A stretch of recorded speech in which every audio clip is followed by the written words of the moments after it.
Hello and welcome to this video on growing moss for your bonsai trees. Moss is both a complementary plant of sorts, but also a way to accentuate your bonsai.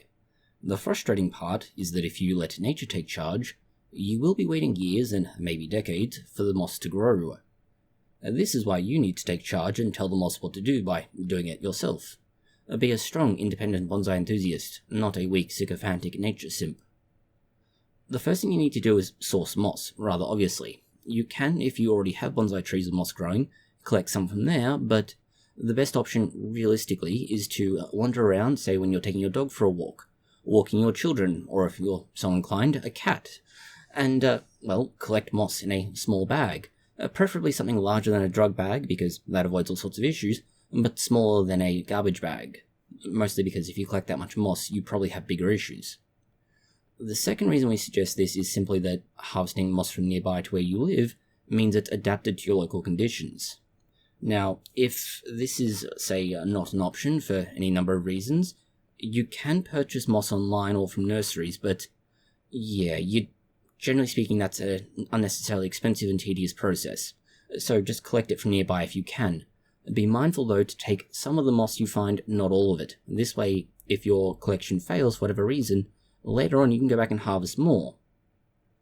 Secondary to this is choosing the right moss. You want to find moss that is suited for where you are. Now there are two kinds that are fairly common, sheet moss and cushion moss, and occasionally haircap moss, although this last type is less useful. The sheet moss and cushion moss are what you want for bonsai, mostly. Sheet moss is sort of what you see growing up a trunk of a tree, whereas cushion moss makes for a great ground cover, or basically instead of gravel or similar, you use moss. Make sure to check what's growing in your area and then harvest that, which should realistically be the only thing you can harvest. But aim for things that are generally located somewhere that's reasonably shady and probably rather moist. Another option is that if you can't find anything while you're walking, for example if you live in a major suburban centre with absolutely no nature to speak of and just lots of concrete, you can try going through a local forest. That's an option that's easy enough and it should be reasonably well adapted to where you live, but may not necessarily be so. Once you have your moss, break it up into small amounts and basically spread it out over a larger area. This allows you to grow moss because it will sort of grow in a circle around itself. By spreading out the moss over a large area, you've created more nodes or points on which it can grow, and therefore theoretically it should grow a lot faster.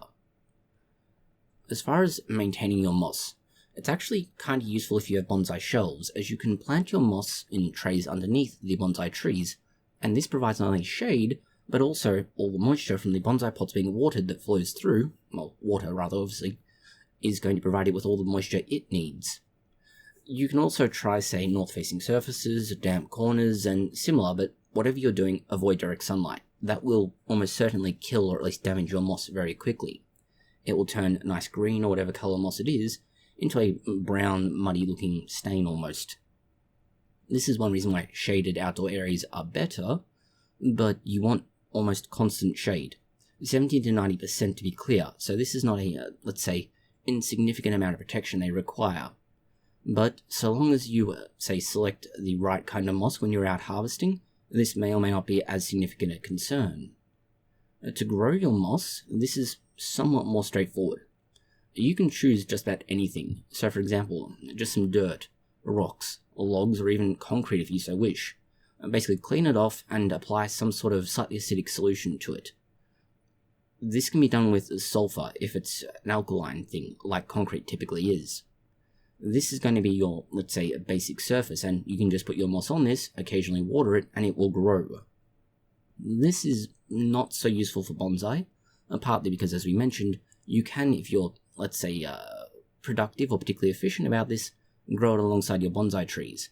Use a reasonably shallow container, and preferably one that's rather wide, so aiming for a tray of sorts. Plastic seedling trays are kind of ideal, and these containers need to have some sort of drainage hole on the bottom. Moss likes being moist, moss does not like being waterboarded.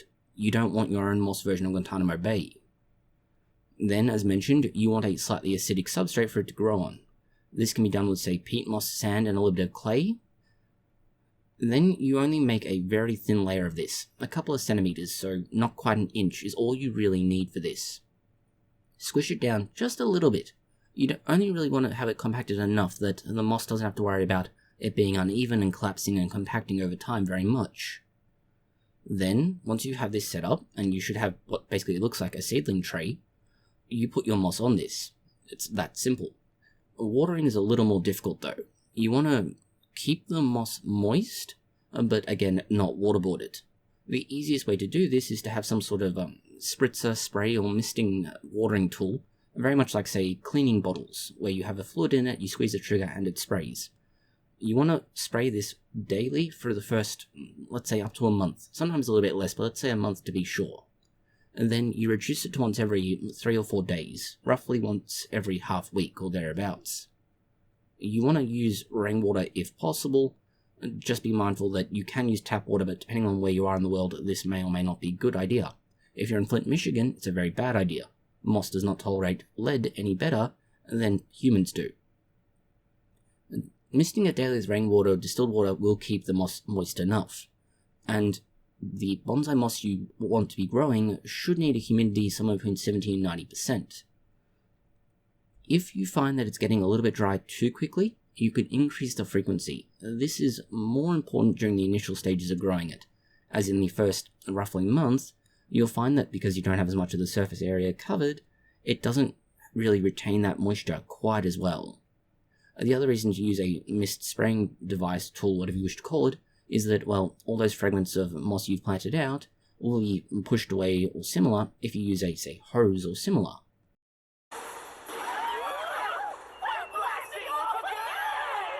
You can also do this inside, but just be aware that you want to have some sort of, let's say, dome, cap, or protective thing to keep the moisture from escaping. And this is both to protect your house, or wherever you're trying to grow this, and the moss. The maintenance of moss is a little more straightforward. Mostly you just want to avoid bothering as much as possible, except to water it. You also don't want to expose it to sunlight if you can. If you're doing this outside, you may need to be mindful of leaves falling on it, particularly during autumn, but this is easily solved. As long as when you're checking your bonsai, you check the moss to see if there's any, say, leaves on the surface or similar, it's easy done. Temperature-wise, things are a little more difficult. The, let's say, desirable temperature is between 15 degrees Celsius and up to 25 degrees Celsius. This is 60 to 75 freedom units.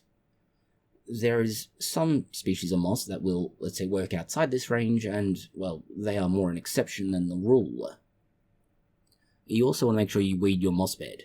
This sounds like gardening, and kind of is, but you just want to avoid competition. That's really all there is to it. Now that you've started your growing process, and you have what is ideally a somewhat established moss bed, you now need to wait. It's a patience game.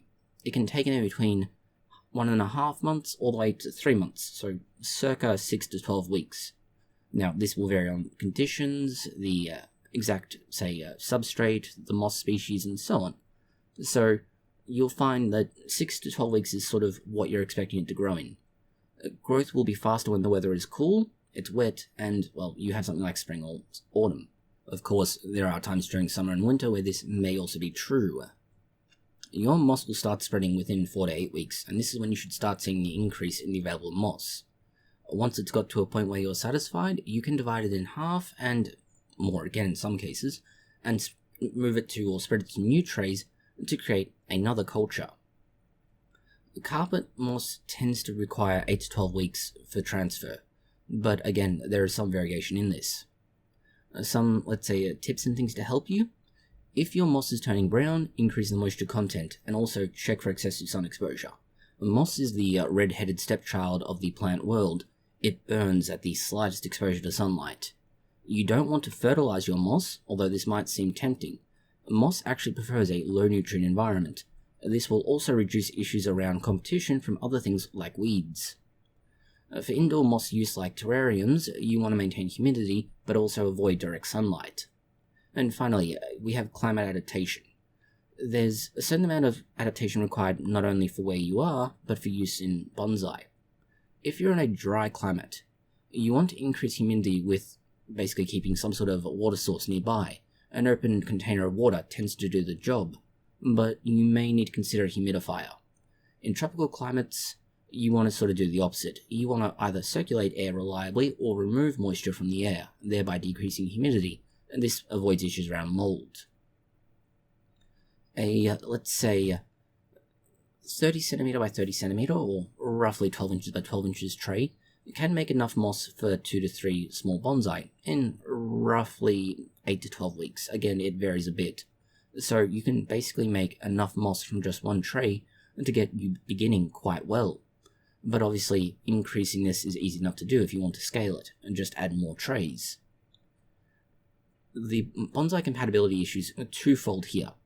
First of all, you want to match your moss to the bonsai aesthetic. So sheet moss is generally used for going up a trunk, and cushion moss is used both for dramatic effect, a forest effect, and for, in some cases, adding a nice alternative to using something like gravel as a surface treatment.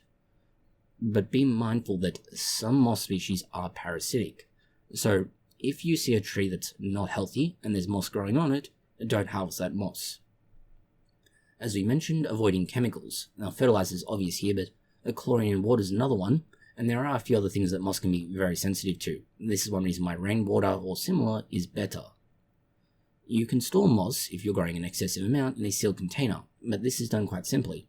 Seal the container with a moist paper towel on the bottom of it, and this is one option you can use instead of, say, soil or similar when trying to culture it, and it'll keep for 2 weeks.